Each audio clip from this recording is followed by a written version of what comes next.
साक्षात परम ब्रह्म तस्मै श्री गुरुवे नमः। प्रथमे प्रतिगराकी आचार्य आचार्यालय नमस्कार। सकलो कुशले आছেনে আপোনালোক? आसलते आजिर এই অনুষ্ঠানটিলৈ মই ভাষণ দিবলৈ বুলি অহা নাই। প্ৰথমেই কওঁ যেহেতু মই শংকৰদেৱ শিশু বিদ্যা নিকেতন বৰদলনিৰ এগৰাকী ছাত্ৰী আছিলো। মই শংকৰদেৱ শিশু বিদ্যা নিকেতন বৰদলনিৰ পৰা মই উত্তীৰ্ণ হৈছিলো মোৰ হাইস্কুল শিক্ষান্ত পৰীক্ষা। গতিকে এই যে শংকৰদেৱ শিশু বিদ্যা নিকেতন বুলি কোৱাৰ লগে লগে এটা আবেগ আছে। সেই আবেগটোৰ বাবে আসলতে ঢকলিয়াই আহিছো অকণমান সময় স্মৃতি ৰোমন্থন কৰিম বুলি। কাৰণ আচাৰ্য আচাৰ্যসকলৰ সন্মুখত ইমানখিনি কথা কোৱাৰ সেই সাহস মই এতিয়ালৈকে গোটাব পৰা নাই, সেই যোগ্যতা মোৰ নাই। গতিকে মই প্ৰথমে ক্ষমা বিচাৰি লৈছো যদি কথাত দুই এটা কৰবাত ভুল হয় আচাৰ্য আচাৰ্যসকলে সেয়া ক্ষমা কৰি দিব যে এগৰাকী প্ৰাক্তন ছাত্ৰী হিচাপে। মই ধন্যবাদ জনাইছো প্ৰতিগৰাকী অভিভাৱক অভিভাৱিকা যে অসমত বহু বিদ্যালয় আছে, সেইসমূহ বিদ্যালয়ৰ পাছতো আপোনালোকে শংকৰদেৱ শিশু বিদ্যা নিকেতন আপোনালোকৰ সন্তানৰ বাবে আপোনালোকে বাছনি কৰিছে।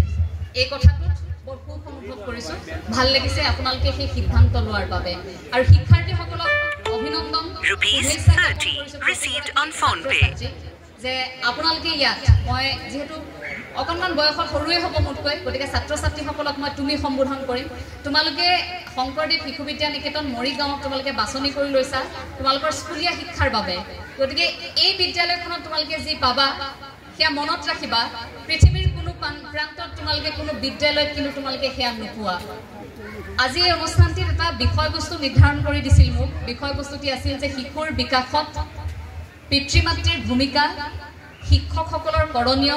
আৰু লগতে বৰ্তমানৰ শিক্ষা ব্যৱস্থা। গতিকে বিষয়বস্তুৰ গভীৰতালৈ যোৱাৰ পূৰ্বে মই বিষয়বস্তুটি অকণমান ভাগ কৰি ল'ব বিচাৰিছো। প্ৰথমে মই শিশুৰ বিকাশৰ কথা অকণমান কৈ ল'ব বিচাৰিছো। আকৌ কওঁ কথাবোৰ আচলতে নিজা কিছু অভিজ্ঞতা, অকণমান সমাজৰ পৰা যি শিকিছো, আপোনালোকৰ মাজত থাকি যি শিকিছো তাৰ জৰিয়তেহে ক'ব বিচাৰিম দেই। কোনো পৰামৰ্শ দিব পৰা যোগ্যতা নাই, কাৰণ শিক্ষানুষ্ঠান এখনলৈ আহি যদি কিবা এটা পৰামৰ্শ মই ভুলকৈ দি থৈ যাওঁ তেন্তে সেয়া মোৰ বৰ ডাঙৰ ভুল হ'ব। ঈশ্বৰেও মোক হয়তো মাফ নকৰিব। কাৰণ এই যে কুমলীয়া বাঁহবোৰ এতিয়াই ভাজ লগালে ভাজ ল'ব নহয়, যি পাত্ৰত থোৱা হয় তেনেকৈ ভাজ লয়। গতিকে কণমানিসকল আছে, তেওঁলোকৰ সন্মুখত যদি কিবা এটা ভুলকৈ কৈ পাওঁ সেই কথাটো তেওঁলোকে আকৌ অনুকৰণ কৰিব। গতিকে তেওঁলোকৰ আগত কথা কওঁতে আমি প্ৰতিটো খোজত সাৱধান হোৱাটো উচিত। শিশুৰ বিকাশৰ কথা কোৱাৰ লগে লগে মই এই সময়খিনিতে এই প্ৰেক্ষাপটত অকণমান আপোনালোকক আজিৰ পৰা 10 বছৰ আগৰ অসমখনলৈ লৈ যাব বিচাৰিম। অকণমান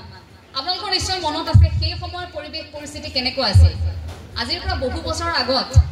আপোনাক যেতিয়া আপোনাৰ পিতৃ মাতৃয়ে ডাঙৰ কৰিছিল, মোক যেতিয়া মোৰ মা দেউতাই ডাঙৰ কৰিছিল, সেই সময়খিনি আৰু আজি আপুনি আপোনাৰ সন্তানক নিচুকাই থকাৰ সময়খিনি, হয়তো তেতিয়া আজিৰ পৰা সেই 10 বছৰ আগত হয়তো মাতৃগৰাকীয়ে নিচুকনি গীত গাই নিজৰ কণমানিটিক খুৱাইছিল, আৰু এতিয়া মোবাইলত ভিডিঅ' দেখুৱাই কণমানিটিক ভাত খুৱাবলগীয়া হয়, কণমানিটিক খুৱাবলগীয়া হয়, অকণমান সময় কাৰ্টুন চাবলৈ দিব লগা হয়। হাতত থকা মোবাইলটো লৈ তেওঁক অকণমান ভিডিঅ' এটা নেদেখুৱালৈকে আপোনাৰ কণমানিগৰাকীয়ে ভাত নাখাওঁ বুলি জেদ ধৰেনে বাৰু? সেয়া সন্তানৰ গাত ভুল নাই, সেয়া ছাত্ৰ ছাত্ৰীৰ গাত ভুল নাই। আমি ক'ব নোৱাৰো ল'ৰা ছোৱালীয়ে ইমান মোবাইল চাইছে, আমাৰ ল'ৰাটোৱে একো নাখায় মোবাইলটো নেদেখুৱালে। এই কথাবোৰ যে আমি কওঁ, এই পৰিৱেশ পৰিস্থিতিয়ে আমাক এনেকুৱা কৰি পেলালে, ইমান বেছি আমাক যন্ত্ৰ সাজি পেলালে যে আমি প্ৰতিটো মুহূৰ্ততে কিবা নহয় কিবা এটা দিশত আমি ভৰসা কৰোঁ। সেই যে মাতৃৰ আকুলতা, আপোনাৰ সন্তান যেতিয়াই ভূমিষ্ঠ হৈছিল আপোনাক যে প্ৰথম মাতিছিল মা বুলি, এই যে সন্তানে ভোক লাগিলে তেওঁৰ আচৰণেৰে আপোনাক প্ৰকাশ কৰিছিল, সন্তানৰ সেই আৰম্ভণি আছিল গণসংযোগ। সেয়াই সন্তানৰ প্ৰথম গণসংযোগ, সামাজিকীকৰণ। শিশুৱে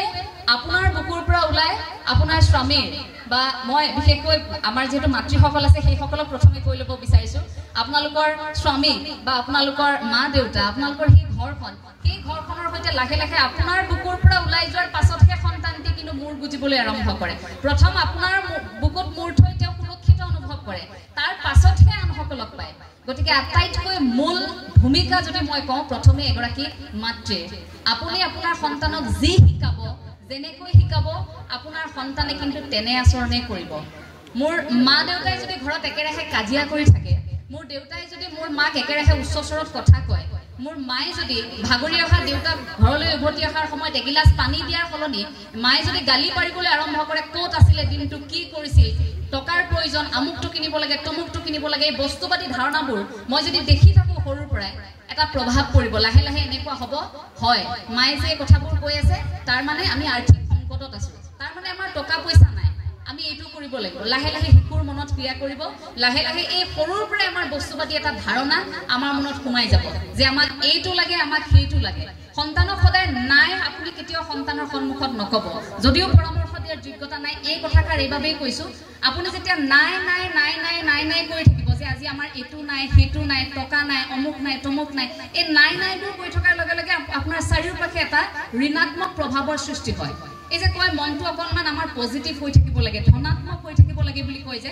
আমি যি পাইছো তাতে অকণমান সন্তুষ্ট থাকি ঈশ্বৰক অকণমান আমি ভাবিব লাগে যে তুমি মোক যি দিছা প্ৰভু মই সেইখিনি তেনেকৈ ঘৰখন চলাম মাতৃগৰাকীয়ে ভাবিব লাগিব পিতৃগৰাকীয়েও তেনেকৈ ভাবিব লাগিব তুমি যেনেকৈ দিছা তুমি যেতিয়া সন্তানক আমাৰ কোলালৈ দিছা তেওঁক মানুহ কৰাৰ দায়িত্বটো তোমাৰ আমি থাকিম লগত গতিকে বস্তুবাদী সমাজখনৰ পৰা আঁতৰাই সেই প্ৰথম ধাৰণাটোৱে হ'ব আধ্যাত্মিক চিন্তা চৰ্চা লাগিব পিতৃ মাতৃ আৰু তেতিয়াই লাহে লাহে শিশুৰ সেই বিকাশত প্ৰভাৱ পৰিব আপোনালোকে আপোনালোকৰ সন্তানক আপোনালোকৰ ঘৰখনৰ পৰা আনি এইখন বিদ্যালয়ত তুলি দিলে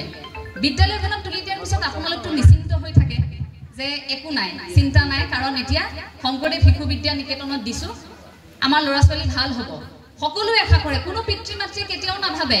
যে মোৰ সন্তানক মই বিদ্যালয়ত দিছো বেয়া হ'ব তেওঁ দুষ্টামি কৰিব বা বিভিন্ন ধৰণৰ আশা কেতিয়াও নকৰে ভুলকৈ সদায় নিজৰ সন্তানক লৈ সকলোৱে আশাই কৰে কিন্তু বিদ্যালয় এখনত দিয়াৰ পাছত আপুনি যে সেই চৌহদত সোমোৱাই থৈ গ'ল আপোনাৰ সন্তানক তাৰ পাছৰ পৰা আপুনি এনেকুৱা হ'ব নালাগিব যে এতিয়াৰ পৰা আমাৰ দায়িত্ব নাই দায়িত্ব এতিয়া শিক্ষক শিক্ষয়িত্ৰী আপুনি ভাবিব নালাগিব যে এই কামটো আচাৰ্যৰহে দায়িত্ব এইটো আমাৰ নহয় আপোনাৰ সন্তানে বিদ্যালয়ত কি কৰিছে কি পঢ়িছে কোন গৰাকী আচাৰ্যৰ সৈতে কথা পাতি ভাল পায় সেই কথাবোৰ জানিব লাগিব কিয় জানেনে সেই ক্ষেত্ৰটোতে আহে শিশুৰ মনস্তত্বৰ অধ্যয়ন